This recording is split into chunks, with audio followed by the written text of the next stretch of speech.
Hasta el revés. Hola people de Series al Diván, bienvenidos a este cuarto capítulo de este canal dedicado a todos los amantes de producciones audiovisuales y los dramáticos del mundo. Puedes seguir este canal en TikTok, Instagram y Twitter como @seriesaldiván. A mí me puedes seguir en Twitter como @vinetrayonly o en Instagram y TikTok como @vinetrey. En este video vamos a hablar sobre estamos muertos, o como yo la llamo, en mi escuela hay un ataque zombie 2.0. Hablemos sobre mi estabilidad mental durante la serie. Por alguna razón este canal se llama Series al Diván. El propósito es hacerle psicoterapia a cada una de estas series y descubrir qué está bien o qué está mal en ellas, qué podemos o no imitar en ellas, entre otras cosas. Considerando que poco a poco he ido moviendo un poco a la doctora al diván, no sé si se dieron cuenta que ahora la pueden conseguir solo en mis canales de TikTok e Instagram, mientras termino de completar el concepto de ella. Sí les quiero comentar cómo me sentí emocional y psicológicamente con la serie. Para mí fue literalmente muy difícil de ver cuando dejé de hacerlo. Empecé a verla y empecé con tal frenesí que me adelanté hasta el capítulo 6. Por lo general yo suelo ver las series a grandes tragos. ¿A qué me refiero? A que si por mí fuese, en un día entero me veo 16 capítulos completos.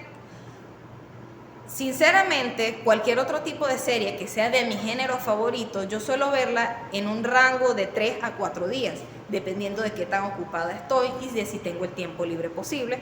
Por lo general lo hago los fines de semana. Esta serie, aunque no es mi género, me embebió y me cautivó tanto que continué viéndola hasta el episodio 6. Una vez dejo de verla y empiezo a comprender emocionalmente todo lo que esa serie me causa, tuve que dejar de verla porque me causaba ansiedad verla. Me costaba imaginarme verla de nuevo. Y considerando que la estaba viendo junto a mi mamá y mi hermana es mucho más para mi hermana es mucho más fácil ver ese tipo de cosas sin sumergirse demasiado en la historia, porque ella no genera empatía con los personajes. Ella lo ve como una simple obra de ficción. Mi mamá y yo, por el contrario, sí vemos la sangre como algo muy, muy humano, muy propio, sentimos lo que los otros personajes sienten o nos genera tensión. Así como con Squid Game, para mí fue muy difícil continuar viendo la serie. Y por esa razón, solo por esa razón, voy a decir que no es mi favorita. No la volvería a ver. De hecho, tampoco voy a ver la segunda temporada. Me muero por saber qué van a terminar de explicarnos, sí. Pero con ver el último capítulo de la segunda temporada creo que voy a estar bien. Porque ya el concepto de la trama me parece que está lo suficientemente sólido como para esperar a que alguien más me cuente el spoiler y luego decidir si la veré o no. Criticaron el bullying en todos los ámbitos de la sociedad, porque resulta que la escuela no es el único lugar en donde se hace bullying, tanto por el aspecto como por el nivel socioeconómico. Todo parece ser demasiado relevante en la sociedad coreana y esto lo critican. Critican cómo los adultos minimizan o ven como menos a los jóvenes adolescentes y a los niños, a quienes son menores que ellos, y cómo los maltratan solo por ser menores. La culpa que se le adjudica a la víctima al decir que la víctima buscó que le hicieran lo que le hicieron. Crítica al embarazo adolescente, aunque aquí sí me incomodó un poco, no porque me mostraran a una joven que quedó embarazada y que nadie le prestó atención. Me incomodó fue el hecho de que nadie le prestó atención. En toda la historia, yo la llamo la estudiante sin nombre, porque la estudiante sin nombre de verdad no tuvo nombre en ningún momento. Dijeron que era una chica, se vio una chica embarazada o que al parecer tenía algo y resulta que termina pariendo en un baño público de un parque para niños. Decide abandonar a su bebé pero regresa por él. Este tema del embarazo adolescente me pareció tan espectacularmente trabajado y a la vez saltado por encima que me dolió ver que esa trama solo se desarrolló en 4 capítulos, pudiendo extenderse un poco más.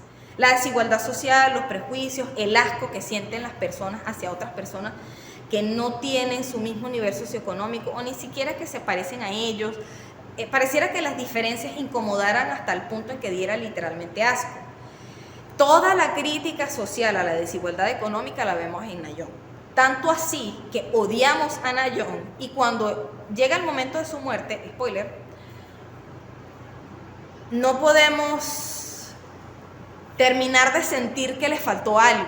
Fue lo suficientemente sangrienta como para sentirnos satisfechos, pero no lo suficiente como para sentir que finalmente vengaron a quien ella había matado.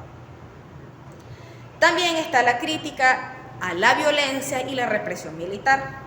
Muy pocas personas se han dado cuenta de esto. Por lo general, el público occidental no lo notó. El público coreano sí. Se dieron cuenta que la represión militar que hubo hacia los estudiantes era exactamente igual a eventos recientes en la historia coreana. Era igual en el sentido de que no les importó deshacerse de la vida de estudiantes inocentes solo por un bien común o solo por seguir instrucciones de alguien más arriba que dice tener la razón. Pero a lo personal me pareció que fue un muy buen toque, porque nos ayuda a completar todo el cuadro. No solo criticamos a los estudiantes, criticamos también a las autoridades y a aquellas personas que deberían cuidarnos, pero que no cuidan de nosotros de la manera en la que tiene que ser. Quiero recordar una frase que dijo Onyo a Namda y que me gustó. El odio es contagioso, pero la confianza también. Esto nos ayuda a entender que a pesar de toda la corrupción social que había, a pesar de todo el desastre que estaba pasando, todavía había esperanza en la sociedad y en que se pudiese recuperar la confianza. El verdadero asunto es confianza. ¿En quién? Hay una escena en donde llueve y los estudiantes acaban de experimentar un suceso fuerte que no les permite terminar de entender todo hasta que finalmente la lluvia los baña por completo. Esto ocurre cuando los van a rescatar. Al final nunca los rescatan, ellos se tienen que rescatar solos. Pero en esa escena en donde lloran bajo la lluvia y sienten y expresan toda su frustración, tenemos 2 elementos que nos juegan a favor narrativamente: la liberación y la tristeza. La tristeza se venía arrastrando desde el primer capítulo, porque los estudiantes, a pesar de estar bajo un punto de tensión demasiado alto, también estaban experimentando mucha tristeza que no podían liberar por la situación que estaba pasando, en la que tenían que huir uno atrás de otro y no podían hacer nada, porque tenían que decidir o sentarse a llorar o sobrevivir, y prefirieron sobrevivir. Cuando llega el momento de la liberación, cae la lluvia sobre ellos y todos empiezan a llorar y se dan cuenta que están perdidos, están muertos, ya no hay solución, nadie los va a buscar, no tienen más que hacer sino decidir salvarse por sí mismos. En ese momento entendemos finalmente todo el concepto de la historia, porque no necesariamente tenemos que salvarlos a todos, pero sí tenemos que dar la suficiente esperanza de que esto va a pasar y que, aunque el virus se vuelva a repetir, puede haber un buen final, aunque ligeramente amargo. Ok, ahora hablemos de la trama. El primer capítulo inicia con un gigantesco bam, es decir, nos presenta a todos los personajes, nos presenta todos sus trasfondos, nos presenta incluso al creador del virus, pero inicia con violencia. La primera imagen que vemos es a un chico siendo golpeado por otros muchachos, es decir, de su misma escuela. Inicia con violencia, lo que significa que la violencia es el virus, es la razón por la cual todo el mundo se enferma y a su vez es el principal móvil de toda la trama, porque va a seguir habiendo violencia en todos lados. Definitivamente no se detiene en ningún momento, sino que el ritmo va acelerándose y deja al público al final del primer capítulo deseando más. Para terminar, llega con un plano secuencia de todos siendo infectados Y empieza el segundo capítulo con el mismo plano secuencia, todo el mundo siendo infectado. Al empezar con tanta potencia era natural esperar que se mantuviese ese ritmo durante toda la trama. Sin embargo, a pesar de que la crítica dice que se puso muy lenta y repetitiva a lo largo de los capítulos, era necesario que se ralentizara un poco para poder desarrollar una trama, es decir, para poder presentarnos cada uno de los trasfondos, para poder hacernos sentir empatía por los personajes que van a morir o los personajes que no queremos que mueran. Entonces se toma su tiempo para ir sentando las bases y bajar un poco el ritmo y acelerarlo en los momentos más cruciales. El asunto es que repite esa misma estructura durante todos los demás capítulos. Como necesitan presentarnos a todos los personajes, y hay muchos, necesitan mostrarnos la historia de Na-yeon, de Eun-jo y de cada uno de los personajes, Chong-sang. Entonces empieza a tomarse espacios para hacer recuerdos y flashbacks, para de esa manera darle más profundidad a cada uno de los personajes y hacernos sentir o que amamos a los personajes, o que odiamos a los personajes, o que perdonamos a los personajes por haber hecho tal o cual decisión, o por simplemente existir. Ese personaje nos ayuda a entender por qué algunas cosas se desarrollan como se desarrollan. Como se trata de una serie de apocalipsis zombie, era normal generar mucha matanza y empezar con tal nivel de aceleración, con tal ritmo. El problema era mantener ese mismo ritmo durante toda la historia, porque no es lo mismo hacerlo en una película que dura 1 hora a varios capítulos que por lo general en Corea duran alrededor de 56 minutos a 1 hora. Para convertirlo en una estructura de serie, ellos decidieron reducirlo a 12 capítulos. ¿Qué onda con el aspecto audiovisual? Ok. ¿Recuerdan toda esa charla que les he estado haciendo sobre las emociones de los personajes, sobre las represiones y lo demás? El área audiovisual en esta serie hizo algo que por lo general se hace en todas las series, pero que se pasa por encima porque no les prestamos suficiente atención. Y esto fue en el caso del volumen del audio. No sé si se dieron cuenta, si ustedes la han visto, si no la han visto, les recomiendo subirle todo el volumen. En la plataforma pareciera que el volumen fuera demasiado bajo. Es tan bajo el volumen así que necesitas, a juro, subirle el volumen para poder entender qué están diciendo los personajes. Pero, dato curioso, cuando vi la entrevista que le hicieron al creador de esta serie, él dijo algo que es totalmente cierto.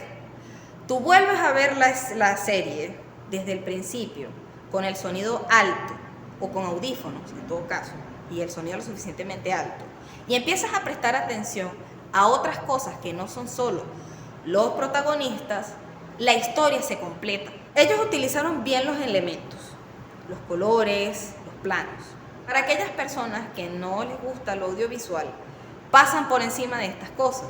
Pero a los que nos gustan las producciones audiovisuales y prestamos especial atención en algunos detalles, nos damos cuenta de cómo ciertos elementos narrativos complementan la historia. Me encantó el plano secuencia que ellos hicieron en el área del comedor, porque ahí, una vez lo volví a ver, me di cuenta de que me señalaron específicamente quiénes iban a ser los primeros grupos de sobrevivientes o el primer grupo de sobrevivientes, que te ayuda a sentirte tan desorientado como lo estaban los mismos personajes. Esto procura la inmersión absoluta en la historia y a su vez nos cuenta algo.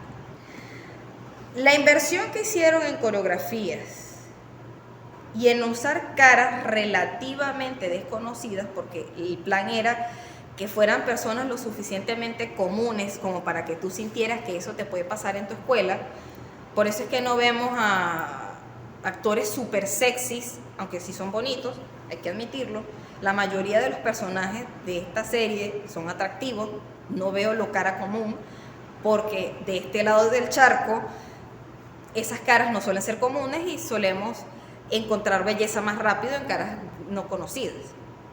El hecho de que ellos hicieran inversión en esto apuesta a que la segunda temporada pueda tal vez explotar de la misma manera y funcionar de la misma manera. Les aplaudo esa decisión de haber hecho una buena coreografía, porque esos zombies son absolutamente realistas y te generan la suficiente incomodidad como para pensar que si en la vida real eso ocurriera, tú no quieres estar allí. Solo así, con lo que les he contado, con lo que me he extendido, es que perdono lo relativamente lento de la historia. Solo así. Porque en lo audiovisual, muchas veces un ritmo rápido no permite terminar de desarrollar la trama. Porque si pensamos en ritmos rápidos en la historia, tendríamos que forzar a la persona, al televidente, al espectador, a tener que completar los espacios en blanco solo. Y seamos sinceros, no somos así. Tenemos la tendencia a ser más flojos en ese aspecto. Este pequeño segmento es para ti, que no has visto la serie o que estás pensando verla. Si te gustan las series sangrientas, que tengan temas de zombies y que le escupan a la sociedad a la cara, esta es el tipo de historia que tú tienes que ver. Si no, entonces no lo hagas porque te puede pasar lo mismo que a mí, que te cause ansiedad, que no te guste o que no la termines de ver.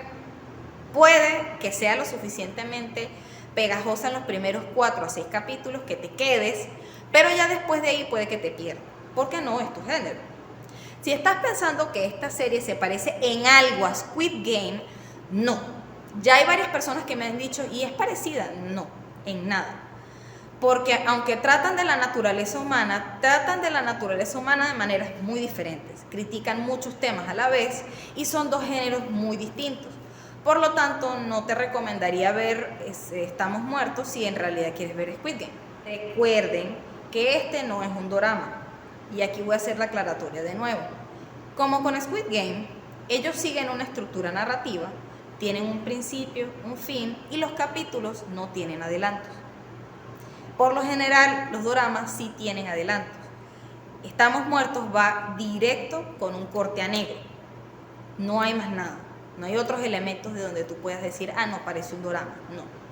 Si acaso utilizan momentos cómicos, sí. ¿Por qué? Porque utilizan la comedia para relajarte, para que no te estreses y para poder estrechar lazos con algunos personajes a quienes quizás todavía no les agarraste cariño, lo suficiente como para que vengan y pum, te lo maten. Pero ajá. Eso es básicamente todo con esa serie. Es una serie, tiene 12 capítulos, va a tener una segunda temporada, así que sí entra dentro de la estructura occidental de serie.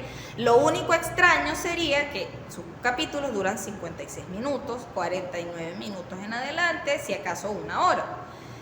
Ya no sería serie y sería dorama si tuviese otro tipo de estructura narrativa, pero como esta no tiene otro tipo de estructura narrativa, sino que cumple con su propio género, que es el de apocalipsis zombie, todo maravilloso, todo bien. Bien, aquí termina este review de Estamos Muertos. Espero que haya sido lo suficientemente explicativo, que te ayude a pensar si quieres o no ver esta serie y que te incentive a suscribirte, activar las notificaciones y dejarme un comentario. Bye.